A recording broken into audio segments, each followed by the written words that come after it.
Bonjour les amis, bienvenue. Encore une belle entrevue que je vous présente aujourd'hui avec la spéciale Carole Morin, qui a un parcours assez particulier. Puis je pense que ça va vous intéresser. Donc c'est une entrevue qu'on a faite, bon, qui n'est pas trop longue, là, qui est peut-être 20-25 minutes, quelque chose du genre. Mais c'est parfait. On est allé à l'essentiel, puis ça va être peut-être un peu plus le format d'entrevue dorénavant que je vais utiliser. Donc c'est ça. Ça fait que vous allez découvrir une médium et mentor divin qu'elle dit. Elle est voyante aussi. Il y a des facultés bon, de voyance. Mais vous allez découvrir tout ça à l'instant même, juste de l'autre côté du générique. À tantôt. Bye.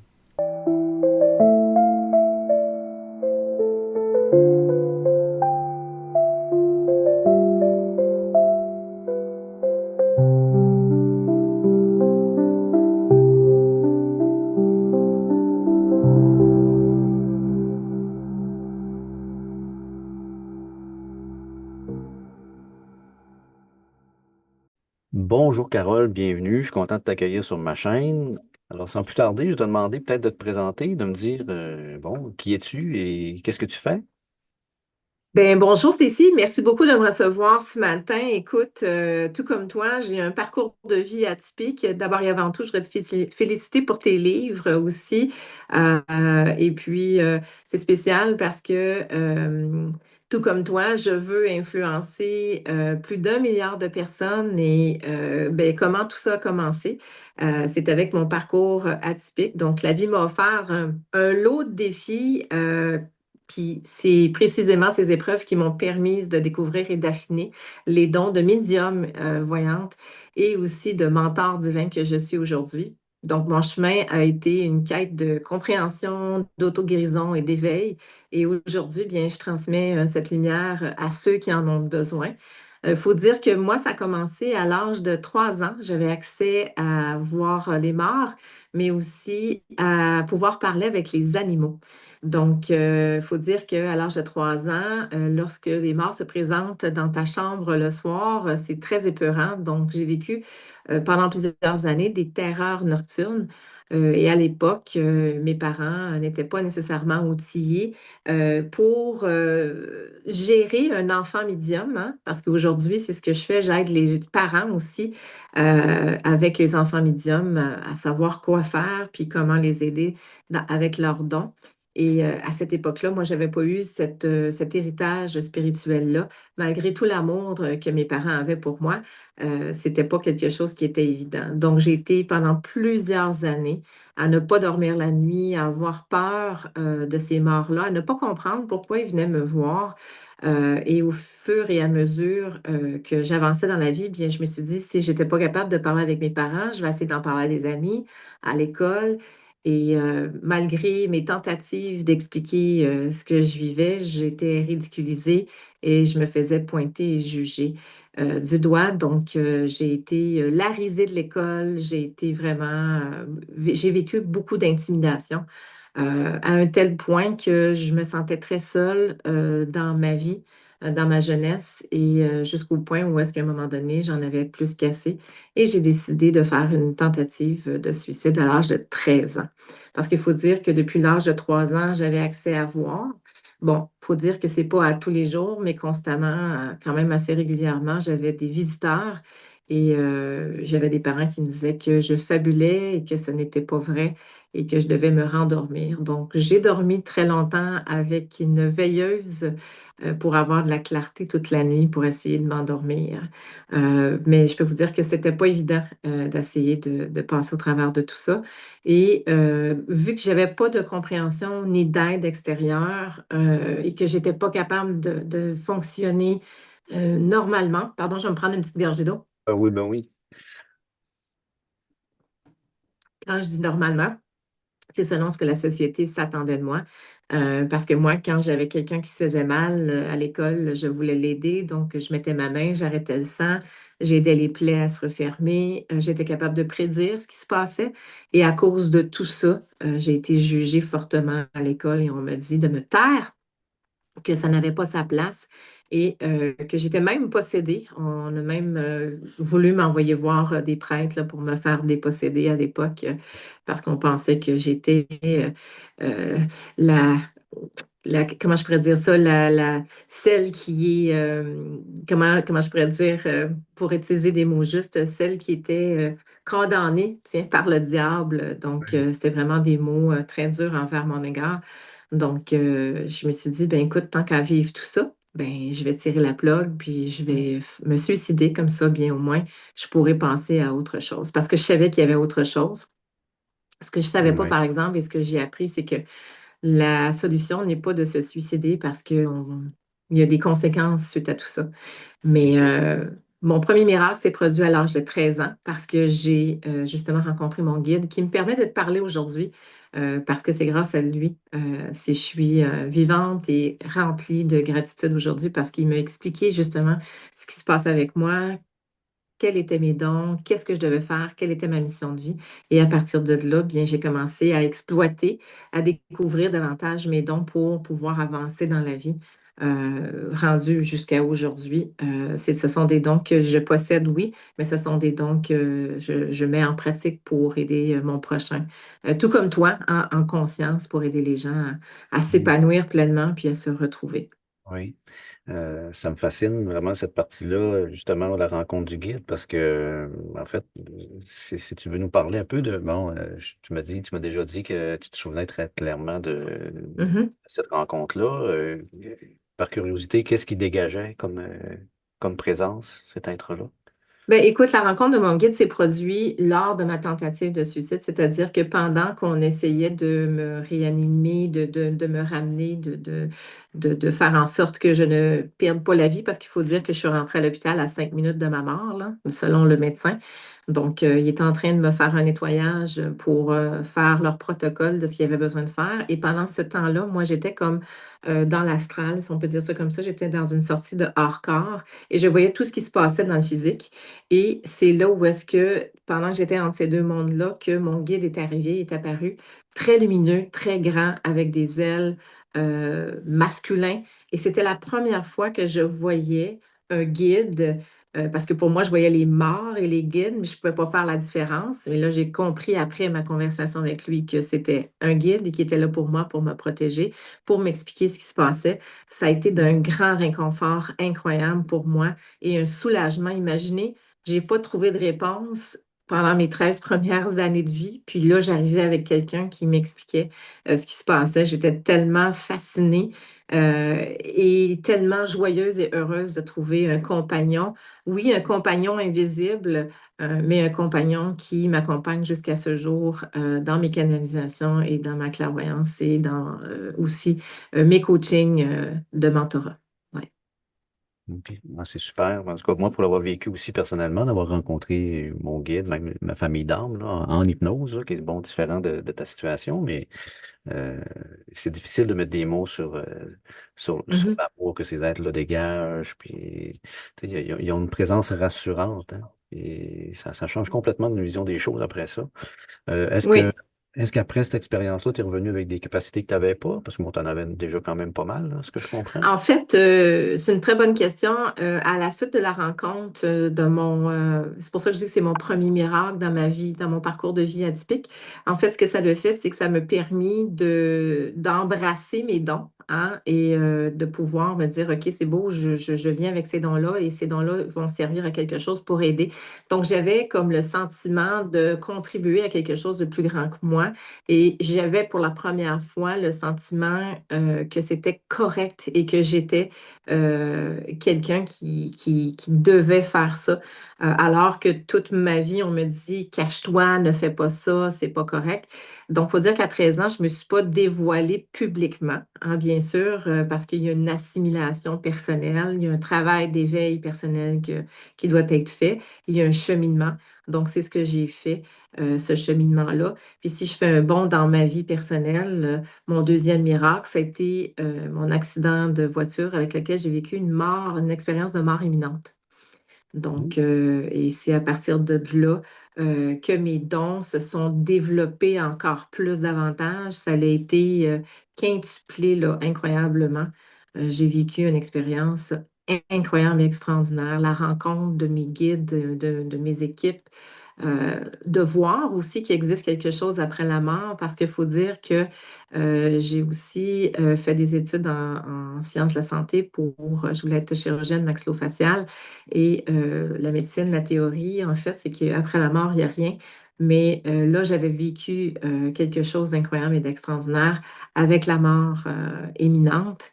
Et ça a fait de moi, quand je suis revenue, j'ai eu 9 mois par la suite que j'avais mes dons là, qui étaient surdéveloppés. Donc, quand je parle de mes dons, je parle de la clairvoyance. Donc, on voit, non pas par les yeux, mais par le troisième œil ici, c'est par là que je connecte, par le cœur et la télépathie. Et j'ai aussi la clair-senti. Donc, je ressentais beaucoup plus davantage les sensations, les énergies. J'entendais davantage aussi la clairaudience, mes guides. Et j'avais aussi ce qu'on appelle la clair-connaissance, donc de l'information qui me venait comme ça, des pops.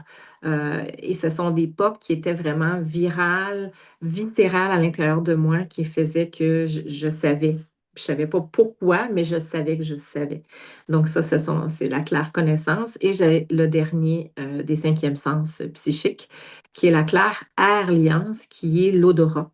Donc, j'avais certaines odeurs pour certaines personnes qui étaient décédées, donc pour les êtres décédés. Il y a des gens, des fois aussi, j'ai des clients qui me disent, ah, j'ai l'impression des fois d'avoir des odeurs. Donc, c'est un don psychique qu'on peut avoir et les dons, on peut les développer.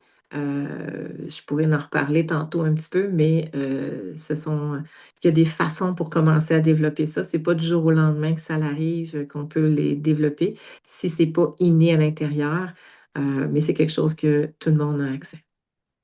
As-tu l'impression qu'il y a des dons que tu as peut-être reçus là, après cette expérience-là, que c'était pas le temps d'utiliser? Non, j'ai toujours utilisé tous mes dons dans tous les domaines de ma vie, dans toutes les sphères de ma vie, au moment où est-ce que j'en avais besoin. Mais les dons ne se sont pas développés de la même intensité, si je peux dire ça comme ça. Donc, exemple, la Claire Alliance, c'est un des derniers dons qui s'est développé chez moi parce que probablement, et c'est ce que j'en conclus, que ce n'est pas quelque chose que j'avais besoin autant que ma clairvoyance, que ma clairaudience, que ma clairsentience. Ces trois dons-là étaient très, très, très présents et la clairconnaissance s'est développée aussi à force de faire de la canalisation. Faut dire aussi que faut faire attention parce que beaucoup de gens s'interpellent qu'ils canalisent, mais malheureusement, c'est de l'interprétation d'informations qu'ils font. Donc, souvent, c'est de la désinformation que les gens vont donner aux autres personnes. Donc, c'est pour ça que je dis souvent aux gens, faites attention avec qui vous allez voir parce que c'est pas tout le monde qui peut être médium voyant. Hmm. Oui, on a tous des dons et des talents, mais de là à le faire d'un volet professionnel et ça a une très grande imputabilité et responsabilité en tant que médium et voyante. Et c'est ce que je veux que les gens sachent que c'est important de faire affaire avec quelqu'un qui est professionnel, quelqu'un qui le fait pour les bonnes raisons, mais surtout quelqu'un qui est professionnel, qui est capable d'avoir un discernement. Ouais. Donc, ça, c'est très important pour moi. OK. Puis comment justement tu fais pour combiner, on va dire, tes capacités intuitives avec ta pratique en accompagnement? Mais pour moi, la spiritualité, c'est du développement personnel, c'est indissociable. C'est vraiment, j'ai appris à combiner mes capacités intuitives avec des pratiques concrètes pour accompagner mes clients vers une transformation qui est profonde, tout en respectant leur rythme et leurs valeurs aussi. OK. OK. Tu m'avais parlé avant l'entrevue de ton institut. J'aimerais ça que tu nous parles un peu de qu'est-ce que tu fais à partir de l'institut, puis peut-être comment t'es venu l'idée aussi là, de créer cet institut-là. Ben oui, ben comme je mentionnais tantôt, c'est que l'être humain me fascinait, le développement personnel me fascinait. J'en ai fait beaucoup dans ma vie et pour moi, c'était vraiment en fondant l'Institut I Am Mindset. L'objectif de l'Institut, c'est d'accompagner chacun dans son évolution personnelle et spirituelle. à travers la formation I Am Mindset, parce que c'est un programme d'accompagnement que je fais, il y a d'autres formations aussi qui sont à venir. À travers les consultations aussi, des conférences et des ateliers que je fais, bien, l'Institut aide tous mes clients à partir un processus d'auto-guérison, de compréhension et de transformation, mais surtout de s'aimer pleinement et de manifester une vie qui est beaucoup plus alignée avec leur essence personnelle et divine, si je peux dire ça comme ça. OK. As-tu des fois un exemple de cas bon, peut-être d'une personne que ça t'a marqué plus que d'autres, là, qui a passé par le processus d'accompagnement, puis qui a développé, on va dire, peut-être des capacités où s'est libéré là, de certains blocages? Oui, oui, j'ai une cliente justement sans nommer de nom pour fin de confidentialité, mais elle était venue dans mon bureau parce que elle était désorientée, elle avait un travail qu'elle n'aimait pas et elle avait une passion qui était les animaux. Elle avait des capacités, mais elle voulait développer ces capacités-là davantage. Donc, elle a pris un accompagnement avec moi pour justement développer ses capacités, comprendre d'où elle vient, parce qu'il faut dire aussi que je travaille aussi avec les vies antérieures et je travaille aussi avec les annales akashiques, donc le transgénérationnel aussi, hein, nos parents, tout ce qu'on a comme legs au niveau des ancêtres, au niveau de la sphère émotionnelle. Donc, c'est quelque chose on est allé travailler. C'est pour ça que le programme s'appelle I Am Mindset. Donc, on va travailler tout le monologue intérieur pour aller éveiller le plein potentiel. Et cette cliente-là, en 12 semaines, a vu une transformation. Il y a des pratiques aussi qu'on fait. Donc, elle avait la chance de faire des pratiques, de faire des validations. Et aujourd'hui, bien, cette cliente-là, après avoir fait l'accompagnement, a vu une transformation littéraire, vraiment littérale, pardon. Puis, elle a décidé de se lancer officieusement pour faire de la communication animale, mais aussi pour faire des soins Reiki sur les animaux, parce que je suis aussi maître Reiki, donc je fais aussi des soins holistiques. Et je lui ai aussi montré comment faire, donc suite aux accompagnements et bien sûr à la formation, bien, elle a été en mesure de pouvoir se lancer. Puis aujourd'hui, bien, elle est en train de penser l'inverse, elle est en train de penser de lâcher son travail qui lui ramène un salaire fixe Ouais. et de se lancer pleinement dans sa passion parce qu'elle a de plus en plus de demandes et de plus en plus de clients. Donc, moi, je trouve ça extraordinaire. Quand je vois que des gens passent par l'accompagnement, un peu comme toi, puis qu'on voit après la transformation et le changement, je trouve que c'est extraordinaire. J'ai semé quelque chose, puis ils sont partis par la suite continuer sur leur cheminement. Ouais, c'est ça, exactement. Dans ma vision des choses, je me dis, je suis un peu comme un copilote, tu sais, C'est qui est ça. assis à côté pendant un rallye, là, puis tu sais, qui va un petit peu vont lui indiquer dans quelle courbe il se trouve, de ralentir, d'accélérer. Bon, c'est une image, mais tu sais, c'est d'être là pour l'accompagner, puis juste, parce que le chemin, c'est la personne qui le fait, hein. Puis nous autres, Exactement. On on... a vraiment le même langage, Stécie, puis je trouve ça intéressant parce que c'est exactement ce que je dis d'emblée quand les clients rentrent dans la session avec moi. Je leur dis, écoutez, oui, je suis médium voyante. Oui, je peux vous donner des réponses, mais le futur est modulable en fonction de vos décisions, de vos actions. Et voyez-moi comme un copilote. C'est exactement ce que je leur dis parce que je leur dis, moi, je peux vous donner de l'information, je vais vous donner des données. Mais avec ces données-là, vous allez pouvoir vous-même faire votre propre conclusion et décider d'effectuer les changements que vous voulez faire. Moi, je suis juste là pour vous accompagner et je suis là pour vous aider à solidifier puis pour faire cette transformation-là durable. Puis après, ben, ils partent de leurs propres ailes. Moi, c'est ce que je veux. Oui, oui. Puis je pense qu'on est à une époque aussi où les personnes sont tu sais, de moins en moins tolérants à faire un travail qui ne résonne pas avec leur mission, ou quoi, du moins avec peut-être leur envie, là. Euh, Ben, je le constate. oui, oui, absolument, parce que moi, personnellement, justement, ayant une entreprise à saveur spirituelle, les défis de la gestion de cette entreprise-là, c'est diriger une entreprise spirituelle comme l'Institut I Am Mindset. Ça demande de trouver un équilibre vraiment qui est délicat entre l'écoute intuitive, mais aussi les exigences entrepreneuriales. Puis c'est un apprentissage constant, parce que justement, comme tu as mentionné, j'ai la gestion des non-croyants Mais j'ai Mhm. aussi la gestion de l'expansion de l'Institut pour tous les gens qui y croient.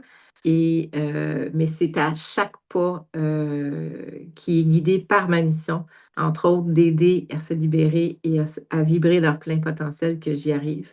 Mais c'est vraiment un défi, un lot de défis euh, journaliers, quotidiens euh, pour cette entreprise-là qui est extraordinaire, qui est un beau fleuron québécois auquel je suis très fière. Mhm. Ah oui, c'est super. En fait, est-ce que tu aurais des conseils? Ben, des conseils. Euh, Mhm.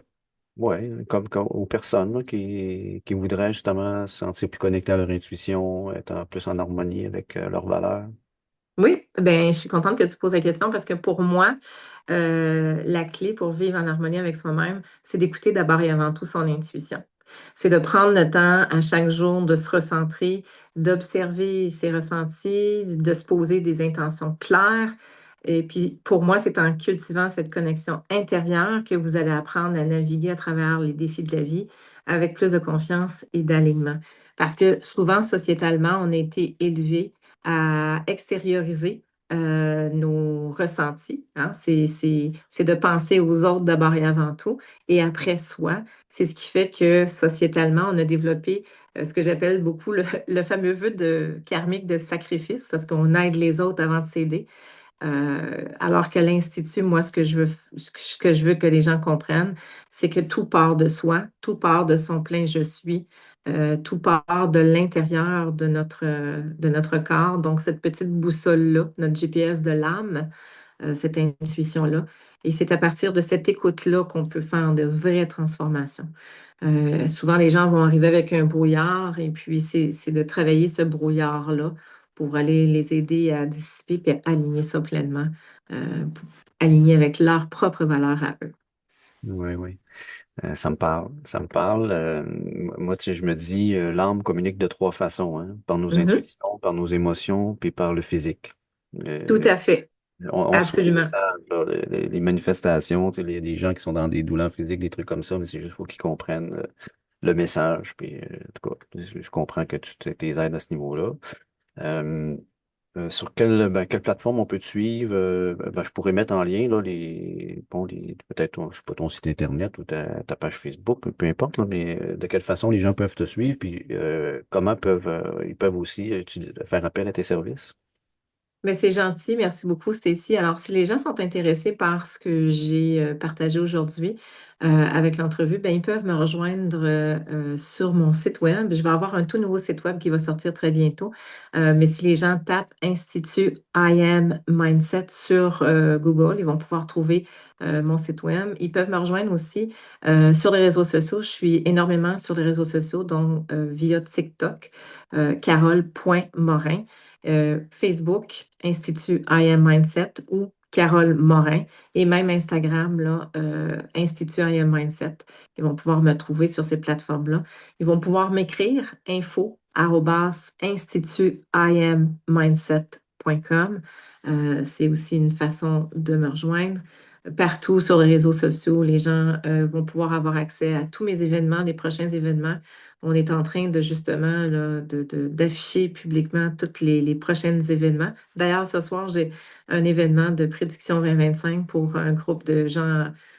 C'est un groupe ciblé, donc c'est-à-dire qu'il y avait un nombre de personnes et puis on faisait une prédiction 2025 pour ce soir, donc je suis extrêmement excitée pour ça. Il va y avoir aussi le Salon de l'éveil, je suis certaine que tu connais ça, Oui. à Saint-Hyacinthe, avec lequel je vais être là-bas. Je vais être celui de Laval aussi cet été au mois d'août. Et je vais être à celui de Boucherville aussi en avril prochain. Je fais des soirées de médiumnité voyance aussi en groupe si jamais les gens, ça les interpelle. Ils peuvent aller voir là, sur Eventbrite en tapant mon nom. Tous les événements sont là. Donc, il y a plusieurs façons de me rejoindre facilement. Ben, super. Puis en tout cas, avoir eu plus de temps, parce que je sais que tu es un petit peu pressé dans le temps, là, je t'aurais peut-être demandé quelques petites informations par rapport à 2025, mais si ça te tente, peut-être qu'on pourra faire tu sais, peut-être une autre entrevue, mais tu sais, pour donner peut-être les grandes lignes, pour encourager un petit peu les gens, là, parce que je pense que c'est malgré on va dire le sentiment que ça va mal dans le monde. Je pense que le nouveau est en train de se reconstruire un peu en même temps, mais bon, le fracas de la destruction des anciennes structures prend beaucoup de place, là, mais en tout cas, je te lance l'invitation si ça te tente. Je te remercie beaucoup, beaucoup, beaucoup, Bien, Carole. bien sûr, c'est ici que ça me tente. On regardera ça dans l'agenda pour le placer rapidement. À ce moment-là, on refera un autre volet 2025. On embrasse 2025, puis je pourrais vous partager là, des prédictions, des choses qui se passent dans le monde de ce que je reçois comme information, puis de le partager. Ça va me faire super plaisir. Ben, parfait, super. Je suis bien content. Donc, c'est un prochain rendez-vous. C'est ça. Ben, merci, merci aussi à tout le monde hein, qui écoute la chaîne, qui s'abonne. N'hésitez pas à suivre Carole. Là. En tout cas, tous les liens sont dans la barre de description, probablement même que je les mettrai à l'écran là, pendant que Carole les mentionne. Donc, c'est ça. Fait que merci, merci énormément. Bye bye tout le monde. Merci infiniment pour l'invitation et je dis à tout le monde, bonne et heureuse année 2025, que le meilleur pour tout le monde et merci encore une fois Stécie pour l'opportunité et l'occasion de cette entrevue-là. Tu es une personne incroyable et extraordinaire, toi aussi. De ta contribution à toi aussi comme, si je peux dire ça comme ça, travailleur de lumière. Donc, merci pour ce que tu fais et l'aide que tu apportes aux gens. Donc, on n'est pas si loin l'un de l'autre dans nos façons de faire. Donc, merci beaucoup infiniment. Mhm. Merci. Au Bye. revoir.